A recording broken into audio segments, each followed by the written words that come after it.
সন্তানকে চিনবে তুমি শেষ বয়সে, বা যখন তুমি কোনো কর্ম করতে পারবে না, অথর্ব হয়ে যাবে, যুবুথুবু হয়ে যাবে, তখন তুমি সন্তানকে চিনতে পারবে। কেন বলছি সেটা আমি ক্রমশ এগোচ্ছি আর কি আমার কথাবার্তা। তার আগে আশা করছি তোমরা খুব ভালো আছো, আর আমিও বেশ ভালো আছি। আর যারা যারা আমার চ্যানেলটিকে সাবস্ক্রাইব করেছো তাদের অসংখ্য ধন্যবাদ। এইভাবেই তোমরা আমার পাশে থেকো, আমার হাতটা শক্ত করে ধরে থেকো। আর যারা যারা সাবস্ক্রাইব করোনি তারা যদি আমাকে যোগ্য মনে করো তাহলে প্লিজ আমার চ্যানেলটিকে সাবস্ক্রাইব করে আমার পাশে থেকো। আচ্ছা, যে কথাটা বললাম, সন্তানকে তুমি চিনবে যখন তুমি অথর্ব হয়ে যাবে, যখন তোমার কর্ম করার ক্ষমতা কমে যাবে এবং শেষ বয়সে। দেখবে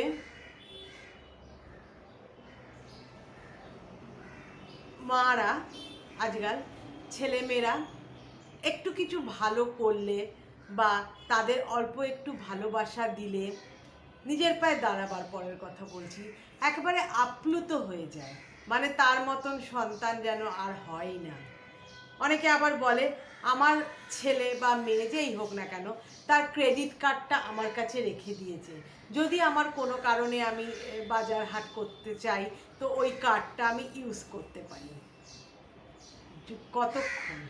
যতক্ষণ তার বউ, যদি ছেলে হয় তার বউ মানে বিয়ে না হয়, উভয়েরই ছেলে বা মেয়ে বিয়েই না হয়, এবং তখন দেখবে, তখন যদি দেখো যে সত্যি সে তোমার যাবতীয় খরচা বহনের জন্য তোমাকে তার কার্ডটা দিয়ে রেখেছে, তাহলে বুঝবে যে তুমি সঠিকভাবে তাকে মানুষ করতে পেরেছ।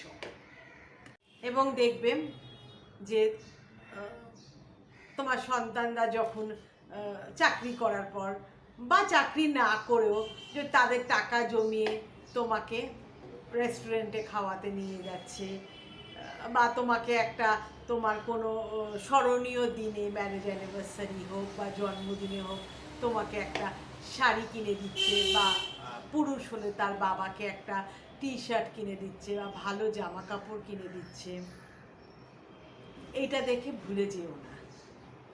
তুমি যখন শুয়ে পড়বে, বিছনা থেকে উঠতে পারবে না, তখন কি সে তার হাতটা বাড়িয়ে দেবে?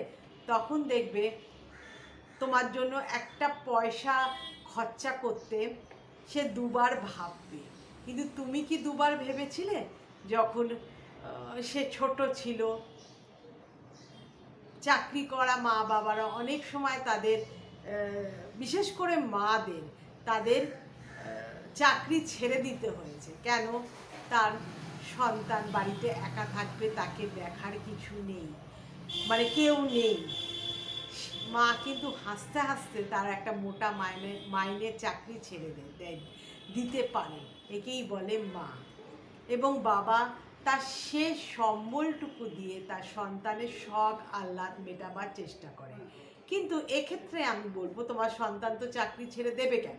তাকে তুমি মানুষ করেছো, নিজের পায়ে দাঁড় করিয়েছো, কিন্তু যখন দেখবে যে তুমি পারছো না, কোনো কাজ করতে পারছো না, বা বার্ধক্যজনিত অসুখে শুয়ে পড়েছো, বা কোনো কঠিন অসুখ তোমাকে আক্রান্ত করেছে, তোমার সন্তান হয়তো তোমার জন্য একটা লোক রেখে দেবে যে সারাদিন তোমাকে দেখাশুনো করবে, বা যাদের বলা হয় আয়া মাসি, তাদের রেখে দেবে যাতে সে তোমার পাশে থাকে। কিন্তু সেই সন্তান যাকে তুমি তিলে তিলে মানুষ করেছো, সে যখন স্কুল থেকে আসতো তখন তার স্কুলের গল্পগুলো, কোন বন্ধু কি বলল, কোন টিচার কি করলো, সেই গল্পগুলো তুমি মন দিয়ে তার কাছ থেকে শুনেছো। সে তার বন্ধু বান্ধবের বাড়ির গল্প, বা অনেক রকমের স্কুলে বা কলেজে যাবার পর অনেক রকমের গল্প সে তোমার কাছে এসে বলেছে। তুমি কিন্তু মন দিয়ে সেই গল্পগুলো শুনেছো। কিন্তু যতই সে তোমার জন্য কাজের লোক রেখে দিক না কেন, তার কি 2 মিনিট টাইম হয় তোমার সামনে বসে একটা মানে বসে গল্প করা বা কথা বলা। ওই যাবার সময় হয়তো বলে গেল মা আসছি, ফেরার সময় তুমি দেখতেই পেলে সে এসছে, কি কেমন আছো, ভালো আছো, ব্যাস ওই পর্যন্ত।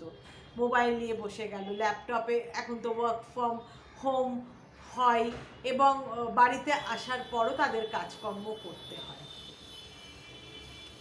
তাই জন্য তাদের তোমার সাথে কথা বলার টাইম নাই, মানে সময় কোথায়, টাইম কোথায়।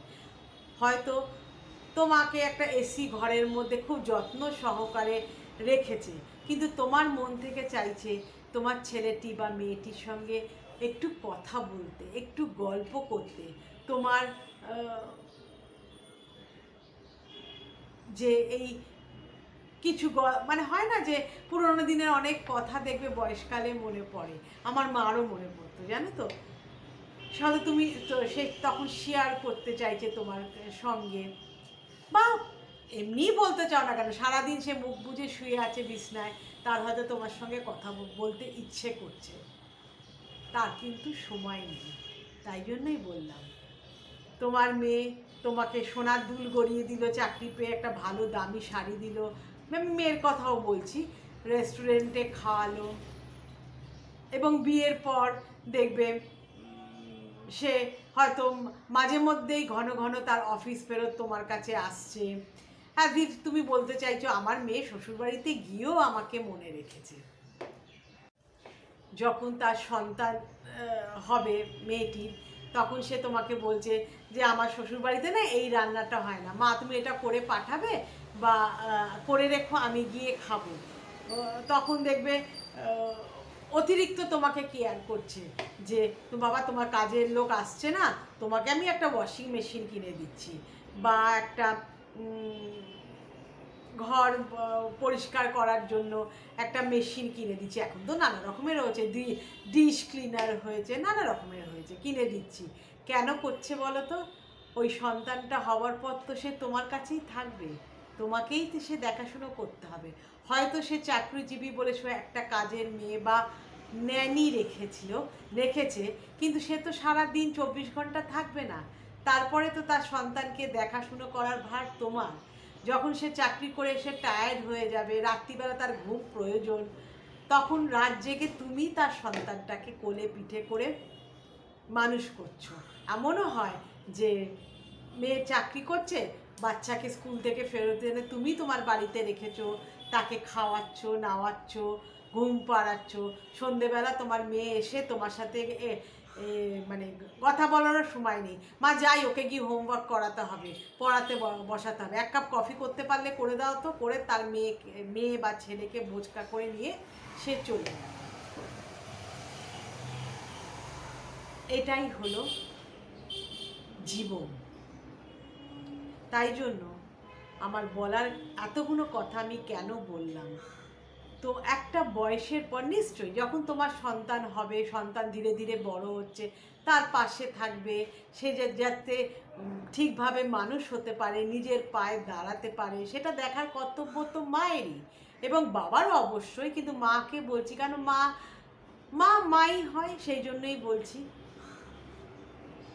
তা বলে একটা সময়ের পর যখন তারা বড় হয়ে গেল, স্বাবলম্বী হয়ে গেল, তখন কিন্তু তুমি তোমার শখ আহ্লাদগুলো মেটাবার চেষ্টা করো। তখনও তুমি যেটা খেতে ভালোবাসছো সেটা হয়তো তোমার সন্তানও খেতে ভালোবাসে, হয়তো সেটা এক বেলার জন্য আনা হয়েছে, তুমি কিন্তু সেটা না খেয়ে তার জন্য যাতে সে ও বেলা এসে বা সন্ধেবেলা তার চাকরি থেকে এসে বা কলেজ থেকে এসে সে খেতে পারে, তুমি কিন্তু না খেয়ে তার জন্য জমিয়ে রেখেছো। হাতে তোমার পয়সা নেই, নববর্ষের সময়, তার জন্মদিনের সময় বা পুজোর সময় তোমার হয়তো কোনো কাপড় বা শাড়ি পছন্দ হয়েছে, তুমি সেটা না কিনে তার যাতে জামা কাপড় হয়, তার যাতে সাজের জিনিস হয়, তুমি সেই টাকাটা জমিয়ে রেখেছো, প্রাণপণ তুমি সেটা খরচা করোনি নিজের জন্য। এটা কিন্তু একদম করতে যেও না। নিজের শখ আহ্লাদ মিটিয়ে নাও, নিজের যেখানে বেড়াতে ইচ্ছে করছে বেড়াতে যাও, যেটা খেতে ইচ্ছে করছে খেয়ে নাও, যাতে শেষ বয়সে তোমার আফসোস করতে না হয় যে ইস এটা এটা এখন আর পেটে মানে সহ্য করতে পারছি না, অম্বল হচ্ছে, অ্যাসিড হচ্ছে, ওই সময়টা কেন খাইনি, বা এখন হাতে পায়ে ব্যথা হয়েছে কেন আমি ওই সময় বেরিয়ে নিইনি, এই কথাটা বা যেন বলতে না হয়। সন্তান লালন পালনের সঙ্গে সঙ্গে নিজের শখ আহ্লাদটাও মিটিও। হ্যাঁ, নিশ্চয়ই আমি বলবো না যে তুমি প্রতি সপ্তাহে বিউটি পার্লারে গিয়ে তোমার শরীরের পরিচর্যা করো, এটা করো সেটা করো, সেটা বলছি না, অত্যধিক ব্যয়ের কথা আমি বলছি না, কিন্তু ন্যূনতম কিছু জিনিস যেটা দরকার সেইগুলো কিন্তু সময় থাকতেই মিটিয়ে নিও। সেই শখ কিন্তু না মেটালে পরে দেখবে শেষ বয়সে এই সন্তানই তোমার এসে হাত ধরেনি, এবং হয়তো তোমার তখন কিছু খেতে ইচ্ছে করছে, হয়তো তোমার সন্তান বাড়ি আসার পর তুমি হয়তো বললে বাবা বা মা আজকে আমার একটা রোল খেতে ইচ্ছে করছে, আজকে একটা রোল এনে দিবি। তখন সেই সন্তান তোমাকে কি বলবে বলো তো? এখন সন্ধে হয়ে গেছে, রাতের দিকে, মানে সন্ধে গড়িয়ে গিয়ে রাতের দিকে আমরা এগোচ্ছি, এখন যদি তুমি একটা রোল খাও হজম করতে পারবে না, এবং রাত্রে ঠিক করে খেতেও পারবে না, শরীর খারাপ হবে, তখন এই সারাদিন হাড় ভাঙা খাটনি করে এসে তখন তোমাকে নিয়ে আমাকে ভুগতে হবে, এই তার উত্তর আসবে। মিলিয়ে নিও, তোমরা প্রত্যেকে মিলিয়ে নিও। কাজেই সময় থাকতে তোমার শখের খাবারটা খেয়ে নিও। তুমি তো অনেক সময় রাস্তায় বেরো, কিছু টাকা হয়তো তোমার কাছে থাকে, দরকার নেই বাড়ির লোককে জানাবার দরকার নেই, তোমার শখের খাবারটা তুমি খেয়ে নিও।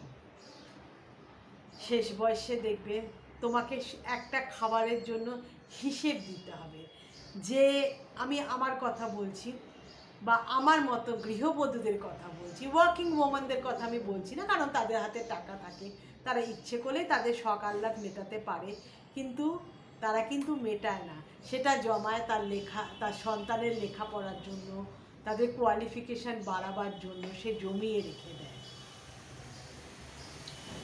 তো যেটা বলছি, আমাদের মতন যে হোম মেকার, দেখো আমরা যখন বাজার হাট করতে যাচ্ছি বা কোথায় যাচ্ছি, হাতে কিছু টাকা থাকে, তখন ইচ্ছে করলে তোমার শখের জিনিসগুলো মিটিয়ে নিও। আমরা তো আমাদের বাবাদের অবস্থা যেমনই হোক, আমাদের বাবারা কিন্তু আমাদের রাজকন্যার মতন রাখার চেষ্টা করে, প্রত্যেকটা শখ আহ্লাদ তারা মেটাবার চেষ্টা করে। হয়তো তার একটা জামা কেনার দরকার, তার একটা গেঞ্জি কেনার দরকার, কিন্তু আমাদের কিন্তু স্কুলের ফিস যাতে মিস না হয়, কলেজের ফিস যাতে মিস না হয়, আমাদের একটা শখ মেটাবার জন্য আমাদের বাবা মারা তাদের শখকে বিসর্জন দেয়। আমরা তো মায়ের বাড়িতে বাবার বাড়িতে রাজকন্যার মতন থাকি, স্বামীর বাড়িতে এসেও স্বামীও যদি ভালো হয়, ভালো মন্দ তো আছে, অনেক স্বামী আছে নিজেরটা নিজের মতন খেয়ে নিল, যে তার বউয়ের জন্য কিছু পড়ে থাকলো কি না সেটা সে তাকিয়েও দেখে না, হয়তো সবার বরাদ্দ এক পিস মাছ, সে হয়তো একদিন বলেই বসলো আমার আর এক পিস মাছের দরকার, মানে আজকে মাছের ঝোলটা খুব ভালো রান্না করেছো তো আমাকে আর এক পিস মাছ দাও, কি করে বলে? তার বউয়ের জন্য তো একটা মাছ বরাদ্দ আছে, সেই মাছটাও সে খেয়ে নিল। আমার ক্ষেত্রে অবশ্য এগুলো হয়নি, কিন্তু অনেকের ক্ষেত্রে এইগুলো হয়। তো দেখবে ছেলের সংসার বা ছেলের সংসারে যখন তুমি থাকবে না, তখন প্রত্যেকটা খাবারের জন্য তোমাকে হিসেব দিতে হবে। কেন বলছি, আমাদের তো মাসে 2 প্যাকেট বিস্কুট আসে, হঠাৎ বিস্কুট এত তাড়াতাড়ি কমে গেল, 15 দিনের মাথায় কমে গেল, এটা আমি বলতে শুনেছি আমার একজন জানাশুনো মানুষের কাছে, যে আমার না একদিন না খিদে পেয়েছিল, আমি মানে বেলার দিকে চান টান করে পুজো টুজো করে না আমার বেশ খিদে পায়, আমি হয়তো এখন 4টে বিস্কুট খেয়ে নিয়ে একটু জল খাই, খেতে তো দেরি আছে। আমার ছেলে একদিন প্রশ্ন করেছিল, আজকে তো 20 দিন হয়েছে, 2 প্যাকেট বিস্কুট এর মধ্যে খেয়ে নিলে বা শেষ হয়ে গেল, এই প্রশ্নটা সে করেছিল, সেটা বলতে গিয়ে তার চোখ দিয়ে জল গড়িয়ে গেছিল। মানে ছেলের সংসারে তোমাকে হিসেব দিতে হবে, আটা কেন এত তাড়াতাড়ি কমে গেল, যেটা তোমার হয়তো বাবার সংসারে তো দিতে হয়নি, স্বামীর সংসারেও দিতে হয়নি। তাই জন্যই বলছি, সন্তানকে চিনবে যখন তুমি তাকে কিছু আর দিতে পারবে না, তখন তার সংসারে তুমি আর খাটতে পারবে না, যখন তোমার বার্ধক্য এসে গেছে, তুমি শুয়ে পড়েছো, তখন সে তোমার পাশে আছে নাকি? তখন তোমার পায়খানা পেচ্ছাপ যখন তোমার, ধরো সে তোমার জন্য একটা কাজের লোকও রেখেছে, সে তো একটা নির্দিষ্ট সময়ের মধ্যে সে চলে যাবে, সে চলে যাবার পর তো তোমার হতে পারে এইগুলো তো হতে পারে, এইগুলো তো শারীরিক ব্যাপার, কখন হবে তুমি ঠিক নেই, তখন তোমাকে একটা মুখ ঝামটাও সে দিতে পারে যে এখন তুমি করলে, মাসি থাকতে থাকতে করতে পারলে না। এটাও আমি একজনকে বলতে শুনেছি, আমার এক বান্ধবীকে বলতে শুনেছি, সে এখন আর নেই, চলে গেছে। তার পেনশনের টাকাও তার ছেলে ওঠাতো এবং ছেলেই তার ব্যাংকে রেখে দিত, সে হিসেব সে মুখ ফুটে বা ভয় চাইতে পারেনি। এই তো সব সন্তানদের ছিরি। আমি বলছি না প্রত্যেকের ক্ষেত্রে সেটা হয়, তাই জন্য সময় থাকতে নিজের শখ মিটিয়ে নিও এবং সন্তানের জন্য একেবারে সব কিছু বিসর্জন দিয়ে দিও না, কেমন? এটাই ছিল আজকে আমার বলার কথা। এবং যদি যোগ্য মনে করো তাহলে প্লিজ আমার চ্যানেলটিকে সাবস্ক্রাইব করে আমার পাশে থেকো, কেমন? Thank you, bye by.